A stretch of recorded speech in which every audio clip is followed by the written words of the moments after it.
swift gesture to capture all that motion.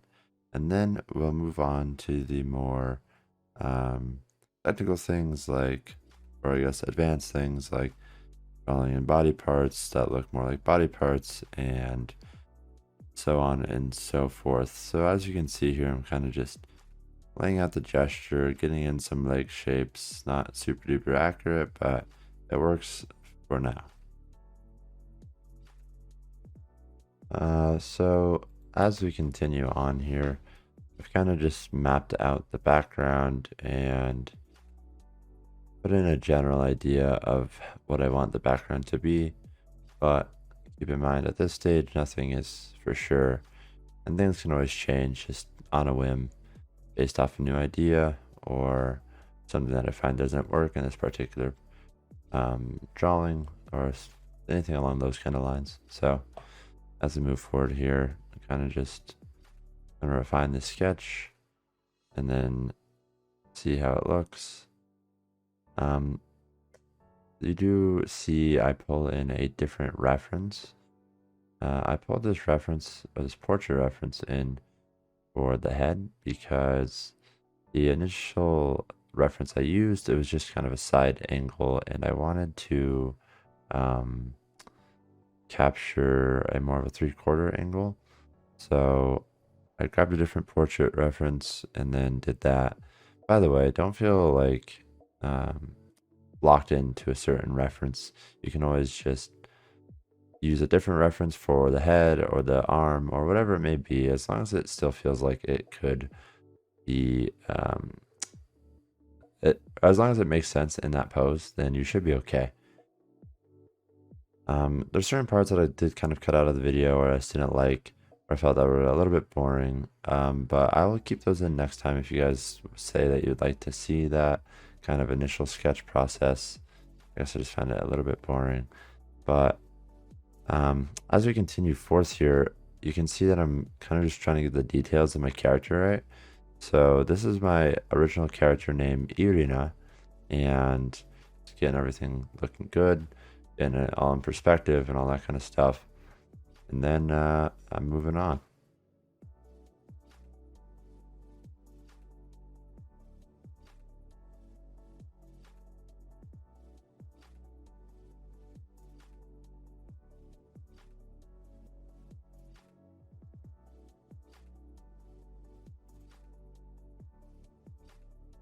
So as I move on from refining the angle, or sorry, refining the pose, I'm trying to find the correct perspective of the object you're sitting on.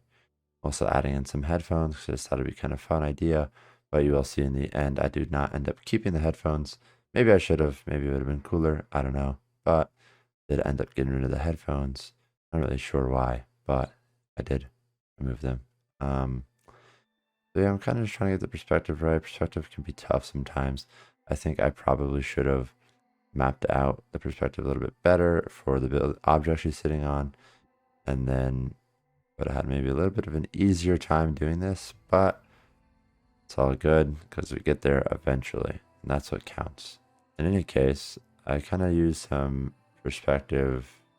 I don't really know what you would call this technique because it's not really a technique, but kind of just try to use something to get a better idea of how I think the perspective should be, where my eye line is exactly in the image, which by the way, your eye line is just how high the camera is. So for example, if you imagine the person taking the photo, or if you imagine a person taking the photo of your drawing, wherever their eye line would be, that's the horizon line. So I'll make it some perspective videos if that didn't really make sense, or if you just like to know more about perspective.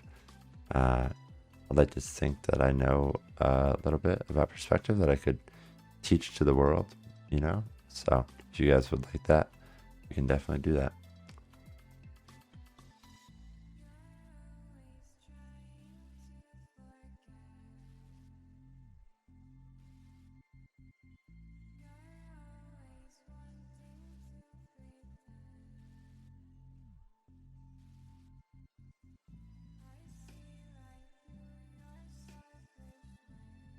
So as we move on here, I'm putting in the flat colors.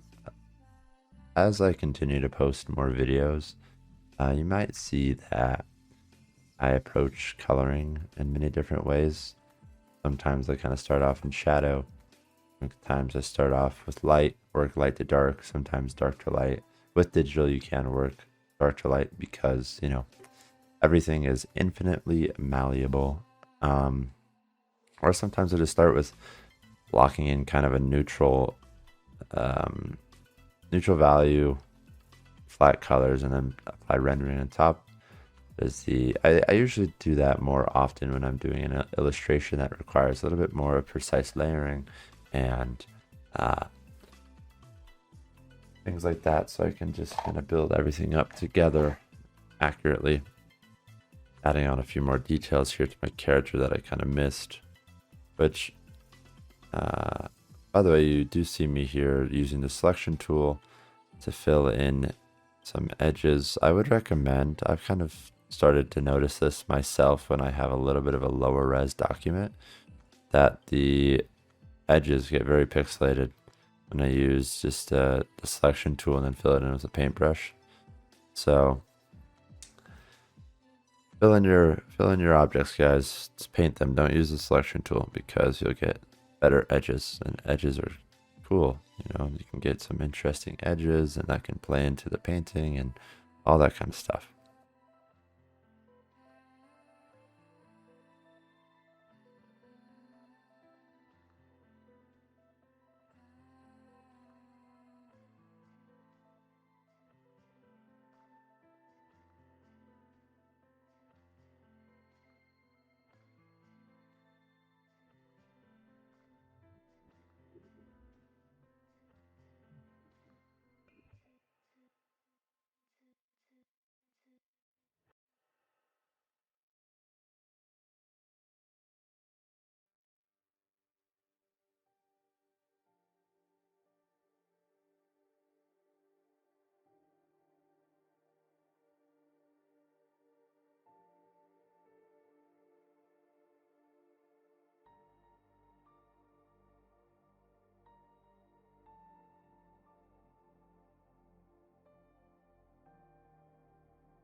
So just like I did with the initial block and sketch for this painting, I'm trying out different things here. So you'll see that I try to paint in a sunset. I ended up not liking it, but just like with the initial sketch, I'm trying out different things, just trying to see what I think would best convey the mood of this image.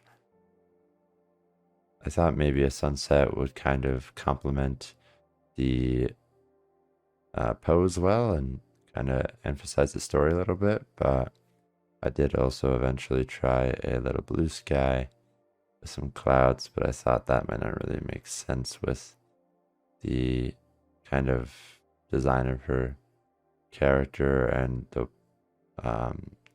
area that it looks like she's sitting at. That doesn't really make a ton of sense, so I thought, probably try something else.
I think I did miss the initial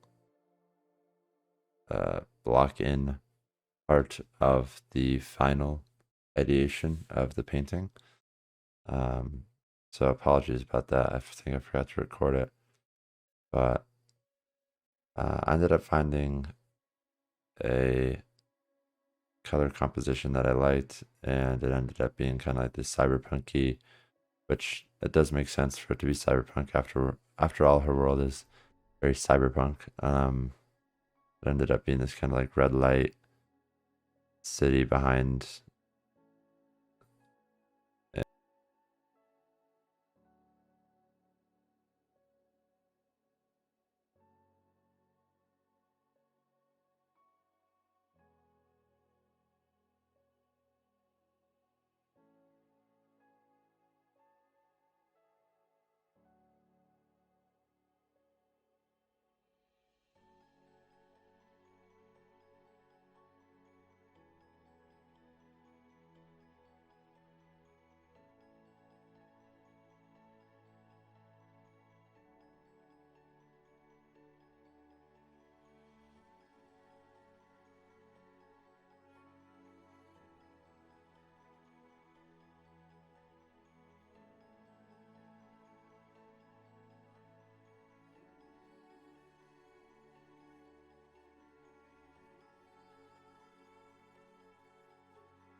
Okay, as we wrap up the last minute things of this painting, we are rendering out the biceps and the deltoids, making those look correct. Make sure you guys study anatomy. It's very important to know how to visualize certain forms of the body into simple shapes and then be able to light those simple shapes very well. Well, I guess the simple volumes if you want to be more specific. So this is the final illustration. I hope you guys enjoyed the video. Thank you so much for watching. I did want to mention before you guys leave that I'm thinking about starting a Patreon where I'd have an exclusive Discord for Tier 3 patrons where they can access a monthly stream with me, where I'll play some games, and everyone will be able to talk. So it can kind of be like a more intimate group setting where everyone can talk to me and we can all talk to each other. That'd be just super awesome. Play some games, get some feedback from me, and overall just a good experience. There'll also be access to the Discord for Tier 1 and 2. So if you guys would be interested in that, let me know in the comments. And thank you so much for watching, and I will talk to you all later.